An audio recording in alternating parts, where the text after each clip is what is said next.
Marilah kita berdoa dalam nama Bapa dan Putra dan Roh Kudus. Amin. Allah Bapa yang Maha Baik, kami bersyukur kepadamu karena Engkau telah mengumpulkan kami semua di tempat ini untuk mengikuti pelajaran pertama kuliah pendidikan agama Katolik. Kita langsung masuk ke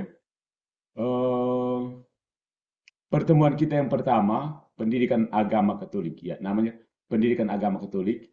Ini diberikan untuk semua, bukan saja untuk orang-orang yang Katolik, untuk mahasiswa yang Katolik, tapi juga untuk mahasiswa bukan Katolik. Ya. Jadi inti pertemuan kita itu bukan pada ajaran-ajaran gereja Katolik, bukan pada dogma atau doktrin gereja Katoliknya, doktrin agama, tapi kita melihat bagaimana pandangan gereja Katolik tentang hal-hal universal. Itu seperti kemanusiaan, kebudayaan, ketuhanan itu seperti apa, dan kekasan dari ketuhanan dalam gereja Katolik atau Kristen pada umumnya itu seperti apa. Misalnya Trinitas, lalu Yesus Tuhan kita seperti apa, dan satu hal yang paling penting itu yang perlu diketahui oleh mahasiswa adalah toleransi dan moderasi beragama. Apalagi sebagai mahasiswa prodi hukum kan, hukum ini kan ya harus sering-sering berbicara tentang toleransi dan moderasi. Karena pada kenyataannya orang-orang hukum sekarang umumnya bertemu dengan kasus-kasus seperti konflik antar umat beragama. Nah, jadi pada pertemuan pertama kita kali ini mungkin sedikit saya akan membawa ke satu macam ceramah lah. Kemudian kalau ada pertanyaan, oke tanya. Kalau tidak ada ya kita langsung bubar. Yang pertama, pertemuan pertama kita pada hari ini adalah tentang manusia. Ya, coba saya share screen kalau bisa di-share. Oke. Layout and option. Kayak gini aja. Yuk.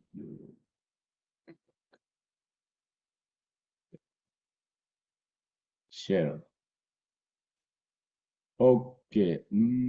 Ya. Jadi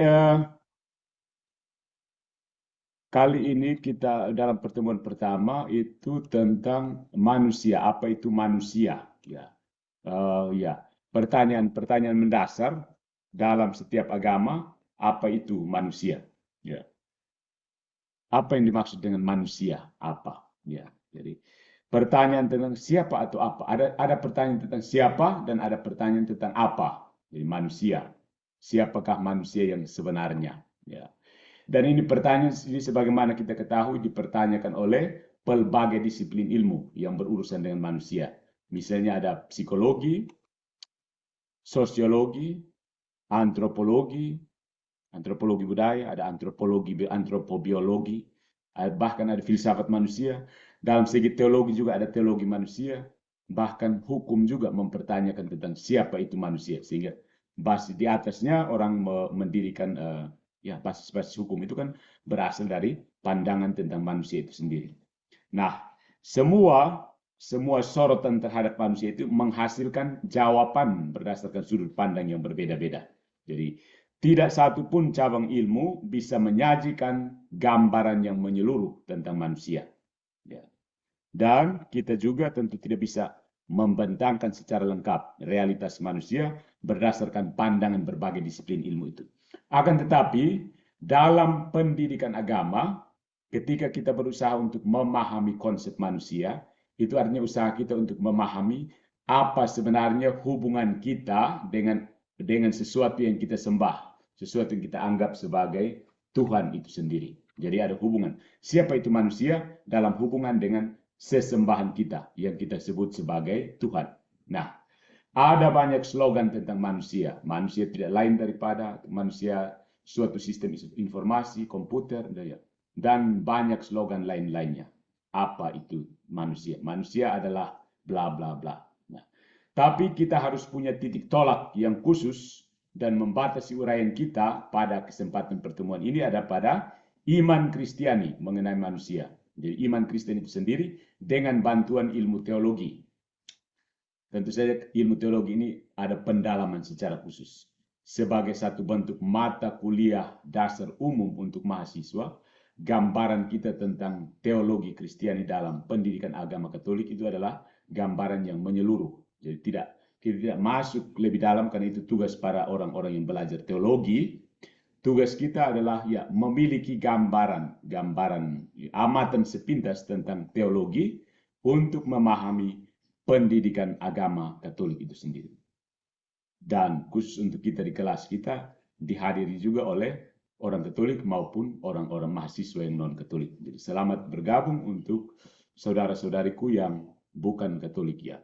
Ini bukan soal mendoktrinkan ajaran Katolik, tapi membantu kita semua memberikan pemahaman gereja atau pemahaman agama Katolik tentang hal-hal besar yaitu kemanusiaan. Ya. Nah, mahasiswa-mahasiswi yang terkasih, teologi, kalau kita kenal teologi, theos dan logos, itu ilmu tentang Tuhan. Ya, ilmu tentang Tuhan. Ada sosiologi, ilmu tentang socius, ilmu tentang sahabat.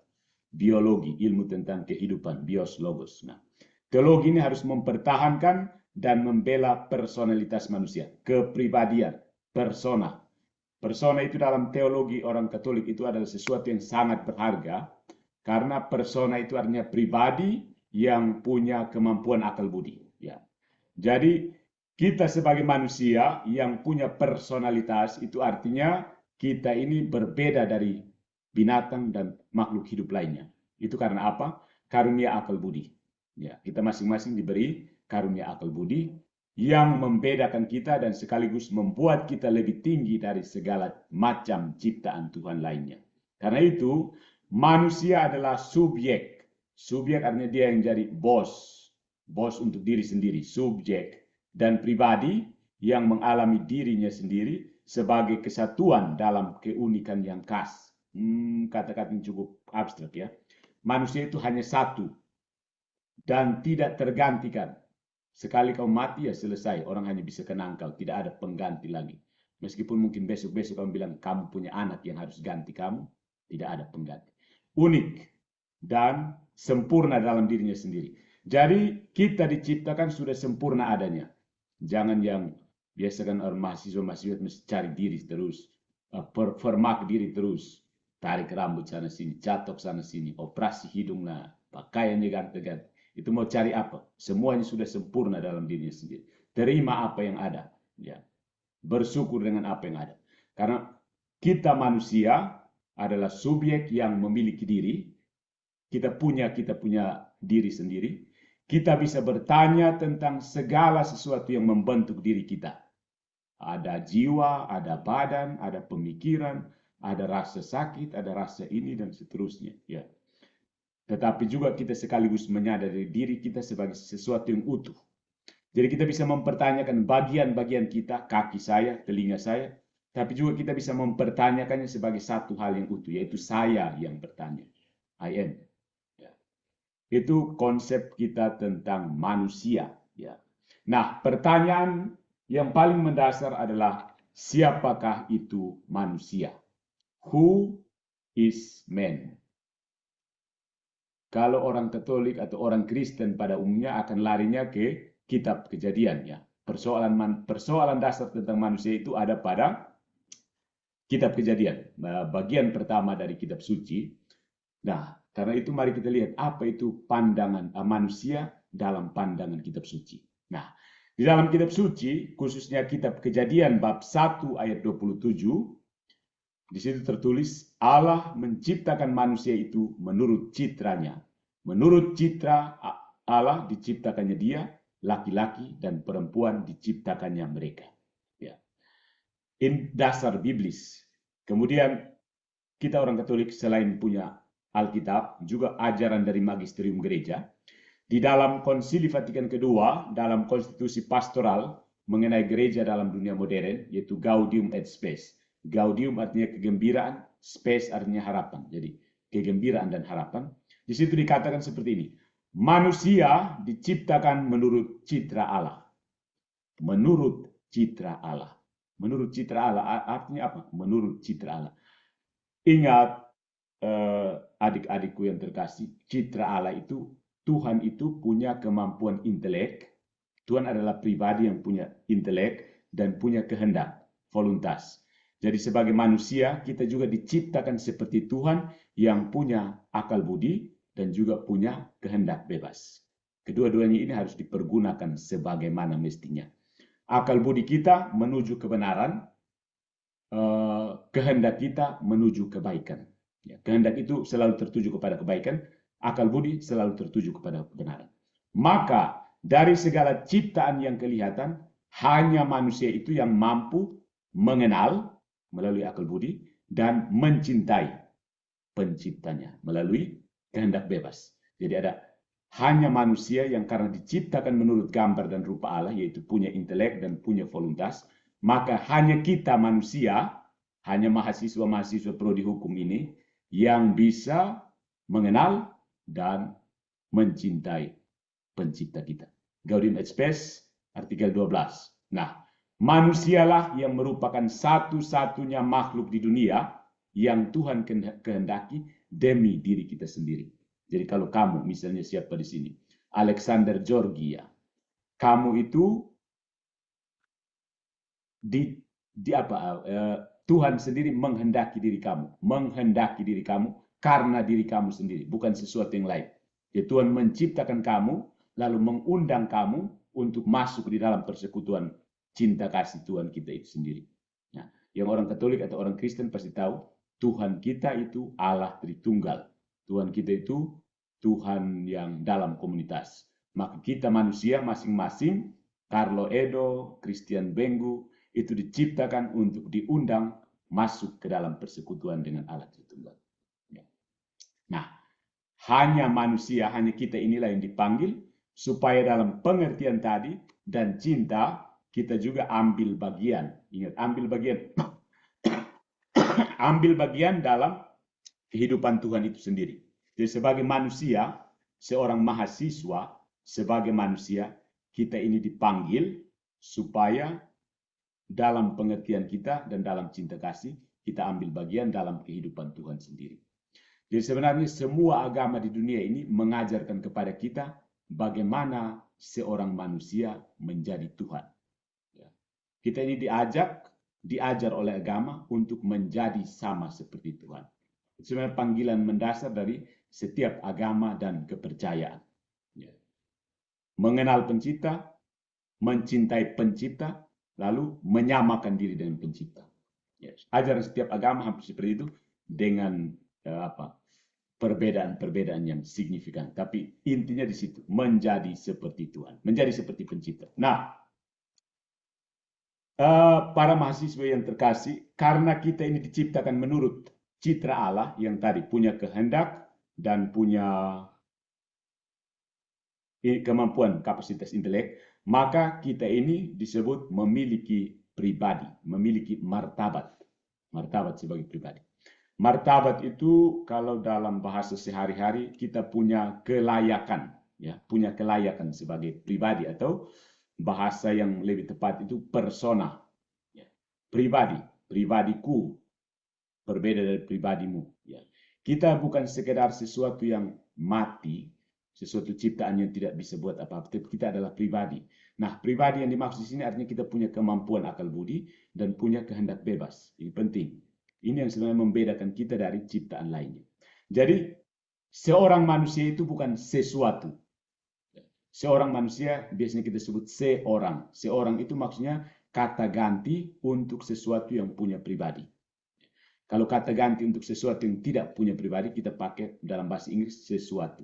Jadi ada sesuatu, sebuah, seapa. Tapi kalau untuk yang punya pribadi, kita biasanya pakai seorang. Jadi ada seorang manusia, seorang malaikat, seorang Tuhan, maybe seorang Tuhan. Nah, itu tentang pribadi ya. Kita manusia ini mampu mengenal diri kita, bisa kenal diri. Masing-masing orang kan bisa refleksi kembali, ingat pengalaman masa lalu, memori masa lalu, tapi juga bisa menggagas, melihat peluang akan masa datang, bermimpi tentang pengalaman yang akan datang. Jadi kita bisa memproyeksikan ke masa depan, tapi juga bisa proyeksi ke masa belakang. Ya. Kita bisa menjadi tuan atas diri kita sendiri. Ya, saya bebas mau ini hari mau datang ikut kuliah, saya mau dengar perkuliahan atau selesai buka Zoom saya lepas begitu lalu buat sesuatu yang lain. Itu saya menjadi tuan atas diri saya sendiri. Tapi kita juga bisa mengabdikan diri secara bebas dan hidup dalam kebersamaan dengan orang lain. Kita bisa pilih untuk bergabung dalam komunitas. Misalnya kalian telah bergabung dalam komunitas prodi hukum semester 1 C dan D ya hari ini. Nah, karena rahmat kita manusia ini dipanggil ke dalam perjanjian dengan pencipta untuk memberikan jawaban kita manusia berupa iman juga cinta kasih yang tidak dapat diberikan oleh makhluk lain sebagai penggantinya. Jadi hanya kita manusia ini yang dipanggil supaya sama dengan Tuhan. Hanya kita manusia yang dipanggil oleh Tuhan supaya bisa membalas, ya semampu kita membalas cinta Tuhan kepada kita. Itulah manusia. Jadi Tuhan menciptakan segala sesuatu itu untuk manusia. Ya. Matahari, bulan, bintang, angin, udara, makhluk hidup lainnya, babi untuk dimakan, dan seterusnya. Ayam, cacing untuk segalanya itu diciptakan untuk kepentingan manusia. Ya. Tetapi kita manusia itu sendiri diciptakan untuk melayani Tuhan, untuk mencintai Tuhan, dan untuk mempersembahkan seluruh ciptaan ini kepada Tuhan. Jadi ingat kembali cerita dari kitab Kejadian, sesudah menciptakan langit, bumi, dan segala isinya, Tuhan menciptakan manusia, Adam dan Hawa, kemudian kepada manusia Adam dan Hawa ini diperintahkan untuk mengatur, menguasai seluruh ciptaan. Tetapi digunakan untuk melayani Tuhan sendiri. Gitu ya. Itu sebenarnya gagasan dasar tentang manusia menurut pandangan gereja Katolik. Kita diciptakan seperti Allah sendiri, lalu kita dipanggil untuk menjadi seperti Tuhan juga. Begitu. Nah, itu kalau dari kitab suci dan dari tradisi gereja. Kemudian kita lihat bagaimana corak dasar, gambaran dasar manusia menurut antropologi teologi atau menurut teologi tentang manusia. Teologi tentang manusia, antropologi teologi. Yang pertama, manusia itu adalah makhluk yang responsif. Artinya makhluk yang punya kemampuan untuk menjawab, punya kemampuan untuk membalas, ya, balas sesuatu. Kita ini diciptakan untuk bisa menjawab sesuatu. Jadi kalau orang chat WhatsApp harus balas karena kamu punya kemampuan untuk membalas sesuatu, ya. Manusia diciptakan sebagai makhluk yang strukturnya itu responsif. To respond, bahasa Inggris respond. Respondere bahasa Latin. To respond, menjawab. Ya. Kita semua, saya, kalian semua, dimaksudkan untuk menjawab sabda Allah yang menyapa kita. Ada firman Tuhan menyapa kita, lalu kita memberikan jawaban. Bukan apatis ya, bukan acuh tak acuh, bukan tidak peduli. Itu bukan kesejatian kita sebagai manusia. Jadi kemampuan kita manusia untuk mendengar sabda Allah dan menyapanya ini oleh teologi biasanya disebut potensia obedientialis. Kemampuan untuk tunduk dan taat. Ya. Kita ini punya kemampuan, punya potensi untuk taat. Ya. Potensi untuk taat kepada Tuhan. Dan merupakan sifat mendasar kita manusia sebagai ens religiosus. Makhluk yang religius. Makhluk yang mau terikat. Religare. Ya. Terarah dan tertuju kepada Tuhan yang daripadanya kita manusia berasal, datang dari Tuhan dan akan kembali menuju Tuhan. Ya. Datang dari Tuhan, lalu kita dipanggil untuk kembali pulang. Ya. Kita manusia yang diciptakan menurut gambar rupa Tuhan, mengandung makna bahwa kita manusia ini sama seperti Tuhan, bisa berkata-kata bahwa dia satu-satunya makhluk yang dapat, ya kita ini. Satu-satunya ciptaan yang bisa mendengar firman dan bisa menjawab. Yaitu kemampuan kita sebagai makhluk yang bisa menjawab dari penciptanya. Binatang tidak bisa. Mesin cetak tidak bisa, apalagi mobil tidak bisa, apalagi sepeda motor tidak bisa. Hanya manusia. Pohon-pohon tidak bisa. Boneka juga tidak bisa. Patung juga tidak bisa. Hanya manusia. Robot AI juga tidak bisa. Robot dengan teknik AI yang tinggi juga tidak bisa menjawab manusia. Hanya manusia yang bisa. Pribadi saja yang bisa. Ya. Nah, dengan melukiskan manusia sebagai makhluk yang responsif dalam arti diperlengkapi dengan kemampuan untuk menjawab, secara tidak langsung ada dua hal yang mau ditegaskan di sini. Yang pertama itu, kita punya otonomi itu ada batas. Manusia itu memang otonomi, tapi punya batas. Pada tingkat tertentu, kita tetap tergantung pada orang lain. Pada tahap-tahap tertentu, kita bergantung pada yang lain. Bergantung pada lain, dan maka di situ ada keluarga, ada ketua, ada RT, ada desa, ada kabupaten, dan seterusnya sampai hubungan internasional. Ya.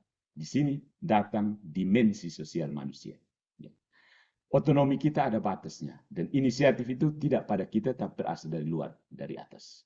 Dan hakikat dari otonomi yang ada batasnya ini, maka salah satu hakikat dari manusia adalah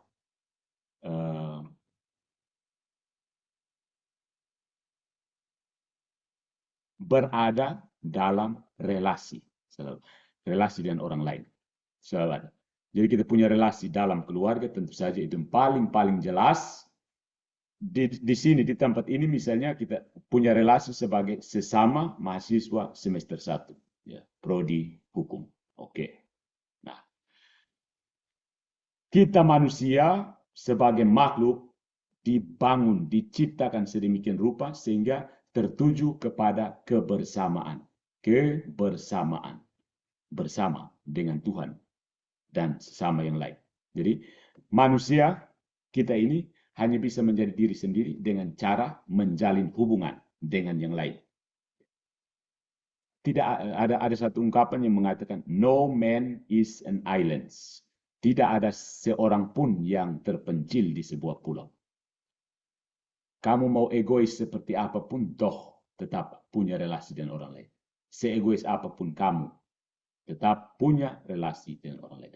Manusia dibangun atas relasi dengan Allah. Yang kedua juga kita dibangun atas kasih, cinta. Ini kata cinta ini banyak yang telinga berdiri ya. Cinta dibangun atas dasar cinta dan untuk kasih itu sendiri. Ya. Jadi tadi kita sebut manusia itu makhluk yang mau menjawab ya, makhluk yang responsif. Ya, kita baru tiba pada tataran formal, baru permukaan. Kita ini dibangun untuk dibangun, diciptakan, dibuat. Manusia itu dibuat untuk bisa menjawab sabda Tuhan. Tetapi sabda Tuhan itu ada isinya, dan isi yang memenuhi firman ilahi itu adalah kasih. Jadi singkatnya, Tuhan itu adalah cinta atau kasih. Tuhan adalah kasih. Allah adalah kasih. Ya. Nah, dalam kasihnya yang kudus, yang sakral dan tidak berhingga itu, kasih yang begitu besar, Tuhan ini mau supaya melihat kita. Karena kasih yang besar, dia padahal membuat kita. Sebenarnya kalau pikir, kamu itu buatan saya, kamu itu ciptaan saya. Tetapi karena kasih yang begitu besar, dia mau berpaling kepada manusia ini. Ya, dan dipanggil supaya manusia yang ciptaan ini bisa menjawab firman. Artinya, berusaha untuk membalas kasih Tuhan. Ya. Karena cinta hanya bisa dibalas dengan cinta. Tidak ada cinta yang dibalas dengan benci. Tidak ada. Cinta juga tidak bisa dibalas dengan acuh tak acuh. Itu bukan pembalasan. Itu artinya tidak ada reaksi. Itu tidak ada aksi tapi tidak ada reaksi. Reaksi terhadap tindakan cinta itu adalah sebaliknya. Tindakan cinta balik. Cinta kembali. Ya. Tidak bisa hanya apatis atau tidak peduli. Nah, jadi kita manusia ini dibangun di atas dasar kasih. Kita ini diberi kekuatan, kemampuan, kasih yang datang dari luar diri kita. Tidak berasal dari diri kita. Tuhan sendiri memberikan anugerah yang kasih itu, sehingga kita pun tidak bisa hidup kalau tidak membalas dengan kasih juga. Seluruh dunia ini diciptakan karena kasih Allah. Artinya begini, Tuhan itu tidak wajib menciptakan kita satu-satu. Tuhan tidak wajib untuk menciptakan dunia. Ya. Tetapi karena pilihan bebasnya, karena kasihnya yang besar, dia mau menciptakan bumi dan segala isinya, menempatkan manusia di atas muka bumi ini, supaya kemudian dia bisa mengasihi manusia. Jadi kita ini dibangun, dibentuk di atas dasar kasih itu. Nah, dalam kasih, kita manusia menjadi diri kita sendiri, kemudian terus berkembang, kemampuan-kemampuan kita, bakat-bakat kita itu terus berkembang untuk mencapai tujuan di dalam kasih juga. Jadi kata kuncinya sebenarnya cinta kasih. Cinta. Nah, di mana tidak ada cinta kasih, itu baru mulai muncul persoalan-persoalan yang merepotkan dan yang biasanya menjadi tanggung jawab para orang-orang hukum seperti kalian, calon-calon advokat ini. Ya. Di situ kalau sudah mulai tidak ada cinta kasih, mulai banyak konflik dan persoalan dalam masyarakat, dan di situ orang-orang hukum mulai terjun dengan kompetensinya untuk mengembalikan kasih ini. Begitu. Jadi, kalau manusia dihidupi dengan kepastian akan cinta Tuhan ini, sehingga diinspirasi, diilhami oleh cinta ini, untuk membalas dengan berbagai macam bentuk cinta kasih yang ada, kita bisa membalas cinta kasih Tuhan itu antara dengan kalau misalnya sebagai mahasiswa kamu mencintai kakak adik, mencintai pacar kamu, mencintai orang tua, mencintai tugas sebagai mahasiswa, menghormati dan mencintai alma mater, Universitas Katolik Widya Mandira. Gitu.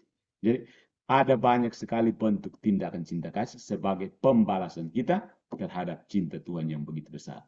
Jadi cinta kasih memegang peranan penting, memegang peranan pusat dalam hidup manusia dan merupakan intisari. Intisari itu maksudnya pokok, poin penting, intisari dari kemanusiaan kita. Itu yang membuat kita beda dari kebinatangan, kebendaan, ke apa lagi ini. Kegudangan, ke apa, kemanusiaan.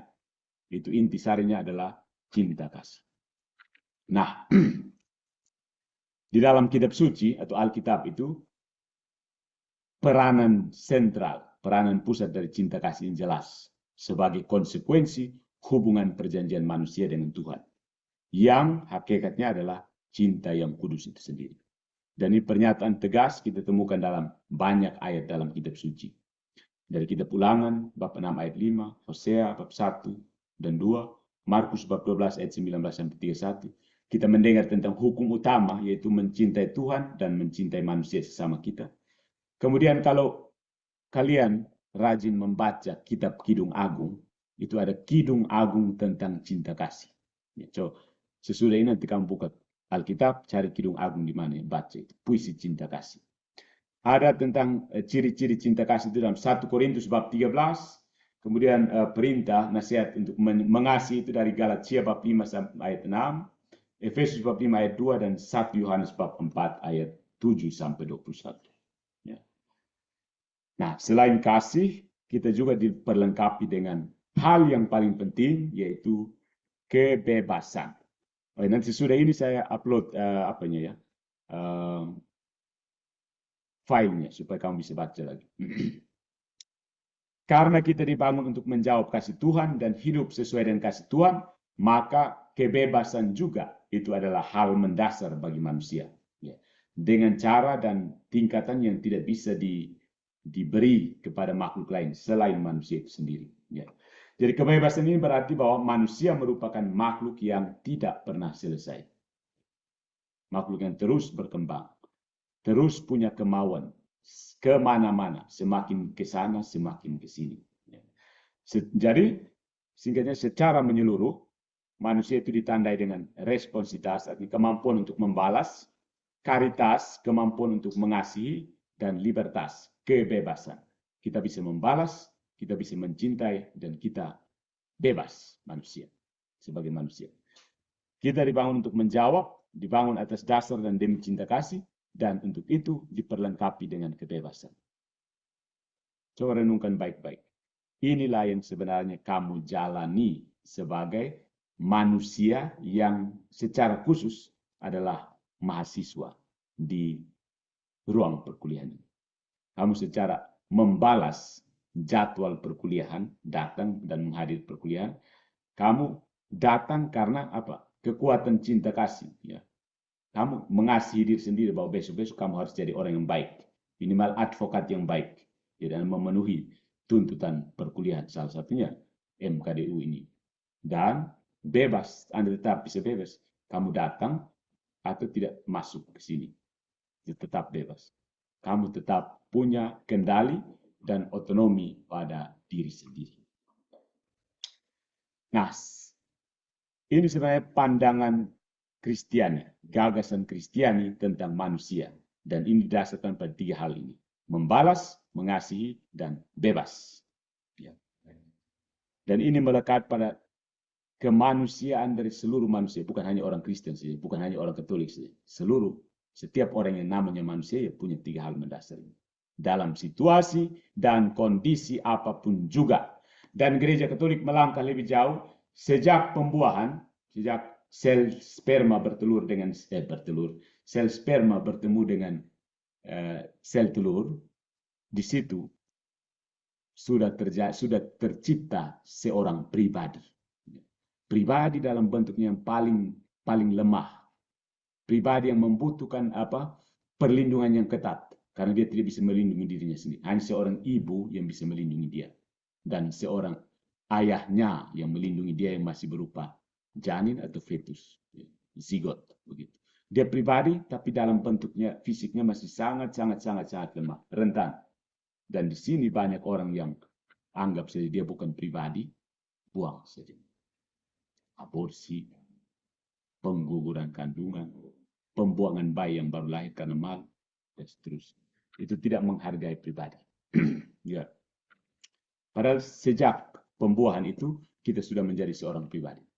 Jadi ini penting untuk moralitas, untuk terutama kita yang kalian yang beragama Kristen ya, yang betul.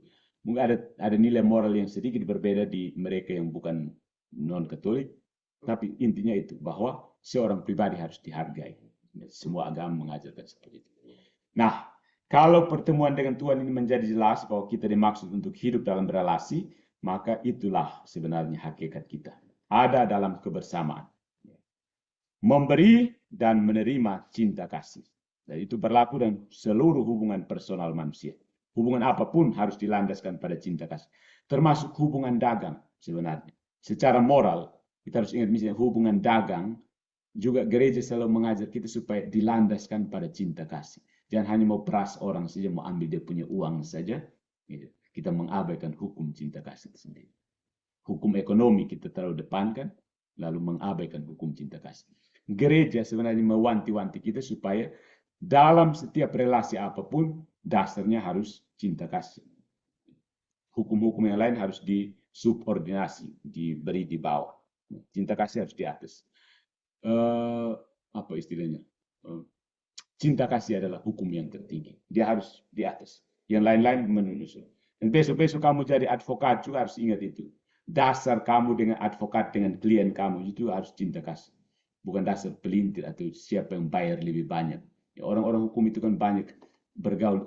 Orang hukum kalau bergaul dengan politik itu kadang-kadang memutarbalikkan nilai-nilai dasar. Ya kan? Jadi kalau kamu sudah ketemu dengan politik besok-besok, ingat, dasar relasi kita itu ada pada cinta kasih.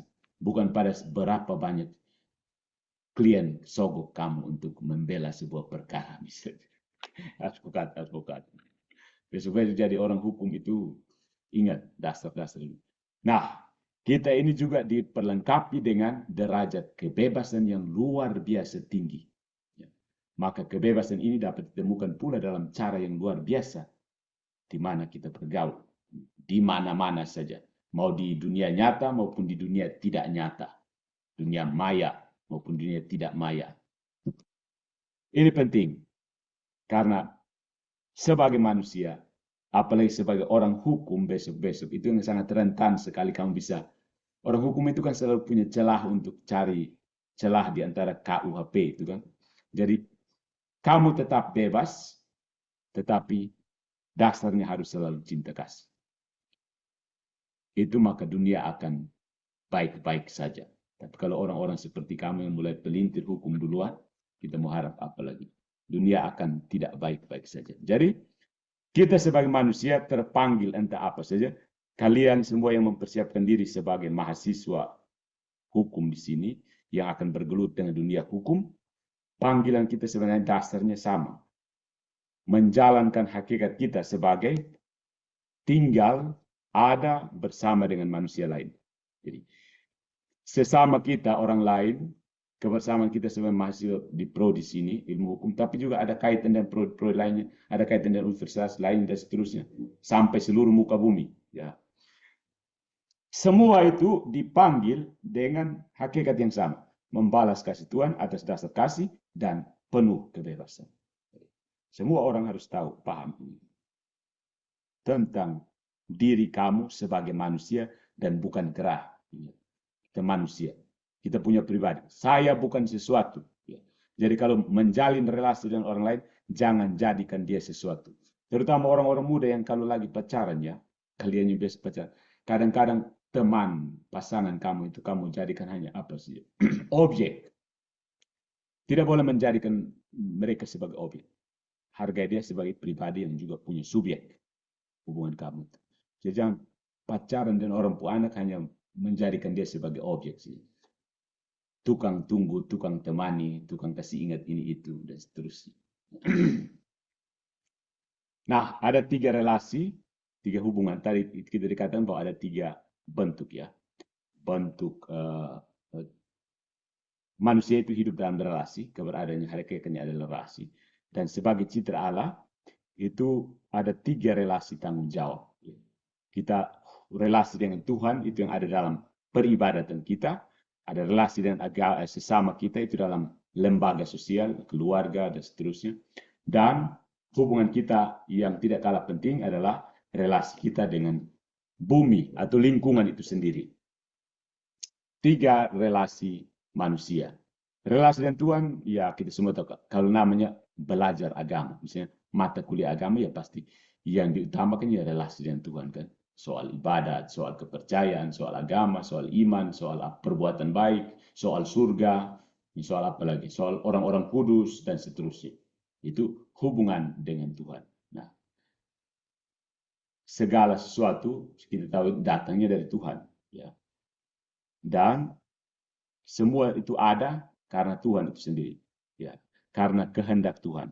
Ya. Tuhan tidak menciptakan sesuatu itu secara kebetulan.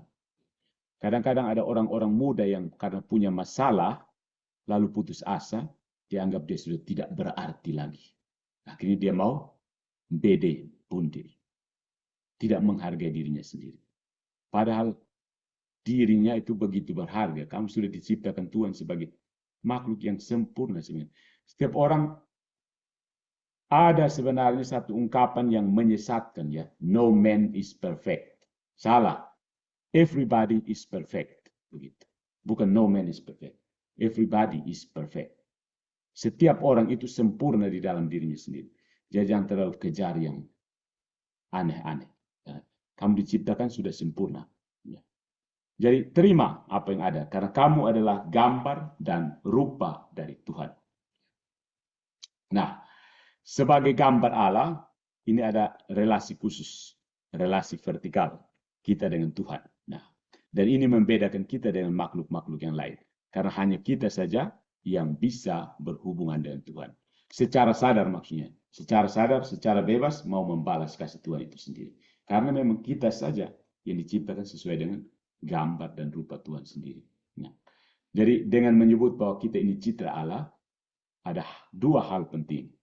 Yang pertama, kita dipanggil untuk mewakili Sang Pencipta ini untuk seluruh kehidupan di muka bumi. Kita wakilnya. Jadi kita hadir di mana-mana, kita mewakili Pencipta. Menghadapi orang lain dan menghadapi benda lain. Lalu yang kedua, kita sendiri adalah ciptaan Allah dengan martabat istimewa. Ya. Di antara kehidupan dan pada tingkat tanaman, binatang, ya, kehidupan manusia lainnya, ada perbedaan kualitatif. Juga ada perbedaan menurut derajat. Kita ini sebenarnya lebih tinggi dari makhluk-makhluk lain. Di atas kita itu ada malaikat. Nah, di atas malaikat baru ada Tuhan. Tuhan yang paling tinggi. Jadi hierarki keberadaan kita itu ada Tuhan paling tinggi, kemudian pribadi-pribadi spiritual yaitu malaikat, lalu pribadi-pribadi manusia yaitu kita yang sedang berbicara ini. Di bawah kita itu ada makhluk yang tidak berpribadi, yang punya anima sensibilia, jiwa yang bisa merasa, itu pada binatang. Kemudian ada anima vegetativa, itu tumbuh-tumbuhan yang mereka bisa hidup tapi tidak bisa bergerak, berpindah tempat. Dan yang paling bawah itu ada inanima, yang tidak punya jiwa, benda-benda mati semua. Jadi kita ini masih tiga di atas, tapi di bawah malaikat. Malaikat itu lebih hebat dari manusia. Nah, masih dalam hubungan kasih dengan Tuhan, manusia itu dilihat sebagai yang berpribadi. Ingat tadi, pribadi artinya sesuatu yang punya kapasitas rasional, punya kemampuan akal budi. Ya. Setiap manusia itu berakar dalam kodratnya sebagai citra Allah. Kembali ke kata kunci, gambar Allah. Kenapa? Karena Allah punya kemampuan intelek dan punya kemampuan kehendak bebas. Kita juga punya kemampuan akal budi dan punya kehendak bebas. Ini yang patut dicamkan. Ini poin dari pertemuan kita pada kesempatan ini, yaitu sebagai manusia, saya diciptakan sebagai gambar dan rupa Tuhan. Karena itu, kita punya sesuatu yang dinamakan di dalam hukum atau politik, itu ada istilahnya dignitatis humanae atau martabat manusia. Martabat manusia itu yang selalu menjadi persoalan, masalah hukum, ekonomi, apa semua. Itu kembali ke intinya martabat manusia. Hak asasi manusia. Itu karena keluhuran martabat manusia. Itu kodrat kita yang khas. Dan sebagai orang-orang muda yang baru bertemu dengan kemanusiaan kamu, penting diingat apa itu yang dimaksud dengan martabat. Apa itu semacam bayaran saya tiap jam, hitungan tiap jam seperti orang pekerja kelapa sawit di sana, atau apa sebenarnya martabat manusia saya? Berharga, precious yang tidak dapat ditukar dengan apapun. Ya. Begitu berharganya sampai tidak bisa hitung. Kamu kerja 1 jam berapa? 30.000 kah? Bukan seperti itu harga manusia. Atau di human trafficking, kamu berhasil lewat ke Australia dibayar berapa? Itu bukan maksudnya. Nah, hubungan dengan Tuhan, kemudian ada hubungan dengan manusia dan manusia ini diliput dalam sosiologi. Ya, selalu berbicara keluarga, negara, tata negara, ekonomi, semua itu adalah inti hubungan manusia dengan manusia. Ya. Kita punya dimensi individual tetapi juga sekaligus sosial. Ya. Nah, sebagai citra Allah, kita manusia itu sebagai kita tinggal pada tangga yang paling atas, tapi juga di situ kita tidak satu orang saja di situ. Banyak sekali yang namanya manusia. Terlalu banyak sekarang. Di Indonesia sampai berapa? 280 juta jiwa. Sekarang beberapa ada kumpul di Timor Leste sana ketemu paus. Jadi banyak sekali orang yang tinggal di tangga yang sama, tangga. Dan kemudian tentang sosialitas, kemudian hubungan yang sering terlupakan adalah relasi kita dengan alam semesta, ya bumi. Kadang-kadang kita, nah ini relasi dengan bumi ini yang kadang-kadang menimbulkan persoalan banyak. Kita berhadapan dengan banyak sekali masalah ekologis karena kita belum mampu untuk menghayati kemanusiaan kita dalam relasi dengan lingkungan hidup kita, dalam relasi dengan alam semesta. Jadi penting kita ingat bahwa bumi ini bukan saja sesuatu yang fisik saja, fisik belaka, tapi juga ada unsur psikis dan sosial. Tanah tempat kita berada, tanah yang tempat kita pijak, situ sebenarnya kekuatan kita juga. Ya. Kita kan makan tumbuh-tumbuhan itu ya hidupnya dari tanah. Mau dari mana lagi? Dari tanah. Jadi bumi adalah rumah yang memberikan tempat tumpangan kepada manusia. Dari tanah ini, dari bumi ini juga kita manusia memperoleh makanan dan minuman. Ya orang-orang modern sekarang kan bisa dapatkan makanan dan minuman dari supermarket, Alfamart, Indomart. Tapi semua itu datang dari mana? Ya datang dari petani yang tiap hari mengolah tanah. Tidak bisa hidroponik saja. Harus membajak tanah baru bisa dapat kehidupan. Dan disitulah bumi, alam semesta, kita manusia tidak bisa hidup. Bukan saja secara materi, makan dan minum, tetapi juga secara psikis, secara sosial. Tidak mungkin tiap hari kamu melayang-layang hanya tinggal di gedung lantai atas terus, tidak pernah turun ke bawah. Tiap hari hanya terbang dengan pesawat saya melayang-layang. Suatu ketika kamu harus kembali ke bumi. Ya. Jadi itu tentang 3 relasi manusia. Kemudian ada aspek mendasar, cara pandang mendasar terhadap manusia. Dari tugasnya yang kita temukan dari kitab Kejadian itu, ada 3 aspek. Manusia itu pembangun, kita mau berbuat sesuatu.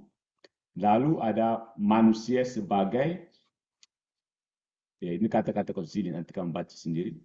Pencinta, kan membangun, mencintai, pencinta. Dan kita lihat ada satu ungkapan dari kitab suci yang paling dihafal oleh orang-orang muda.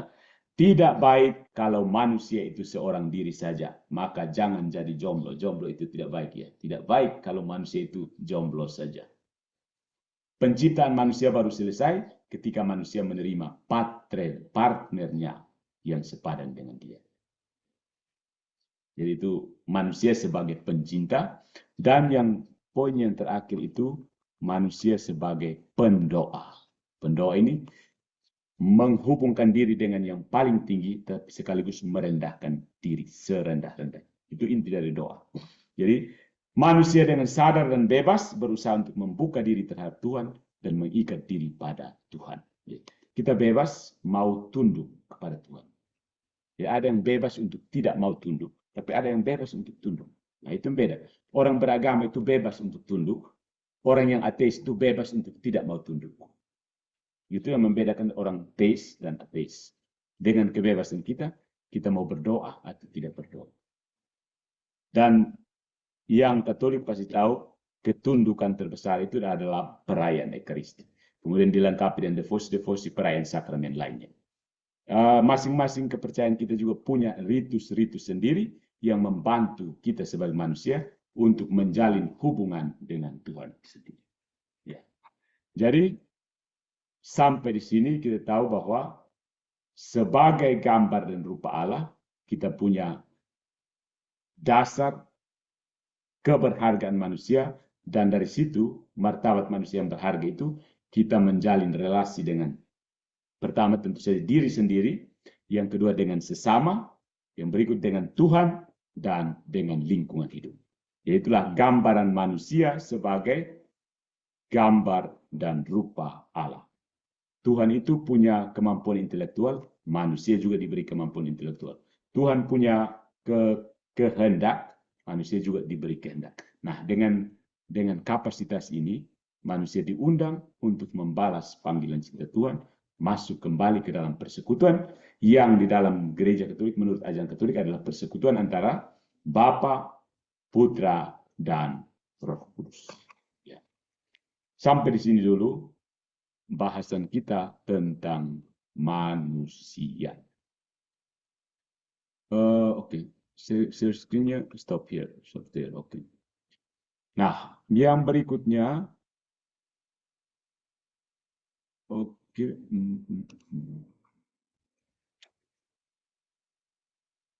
Bahasan kita sampai sini, dan kalau ada yang mau bertanya, silakan bisa unmute dan tanya.